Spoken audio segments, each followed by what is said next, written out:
আমি মেয়ে কেন জন্ম দিছি, আমার এটাই সবচেয়ে বড় গুনাহ হয়ে গেছে ওদের কাছে। আমি খারাপ হয়ে গেছি এরপর থেকে, মানে ওর বাবা মা আমাকে রাখবেই না।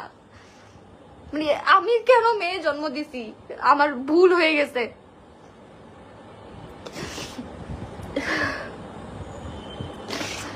এই যে এত বড়াই করতেছে, কিছু মানুষ কমেন্টে গিয়ে বলতেছে যে আমার কাছে যদি এই বাচ্চা না রেখে, বাচ্চা হওয়ার পর ও 1 পয়সা খরচ করছে, আমার বাচ্চাকে একটা ডায়পার কিনে দিছে, কিচ্ছু করে নাই, মেয়েবাজি করে বেড়াচ্ছে সে মানুষকে আপনারা গিয়ে সাপোর্ট করতেছেন। আমি আল্লাহর কাছে দোয়া করি যে যারা এই মানুষটাকে, এই কাপুরুষটাকে সাপোর্ট করতেছেন, আপনাদের কপালে যাতে এরকমই একটা কাপুরুষ জুটে। আর আমি যদি খারাপ হয়ে থাকি, আমার মতো মেয়ে যাতে কারো লাইফে না আসে।